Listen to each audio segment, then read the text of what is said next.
Hello বন্ধুরা, আজ আমি শ্রাবণ মাসের দ্বিতীয় সোমবারে মহাদেবের পুজো কিভাবে দিলাম সেই ভিডিওটি শেষ পর্যন্ত দেখতে থাকো।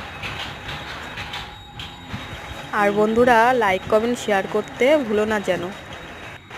আর এই শ্রাবণ মাসে তোমরা সবাই মহাদেবের মাথায় জল ঢালছো তো? যদি জল ঢেলে থাকো তাহলে কমেন্টে সবাই একটি করে হাই লিখো। আর এই শ্রাবণ মাসে আমার মতো কে কে সবুজ চুড়ি পরেছো? তো বন্ধুরা, এমনিতেও আমি সারা বছরই সোমবার করে শিবের মাথায় জল ঢালি। তো এখন আমার বাচ্চারা ছোট দেখে তো আর আগের মতো সারা বছর জল ঢালা হয়ে ওঠে না। তো বন্ধুরা, আমরা 12 মাসই সোমবার করে নিরামিষ খাই।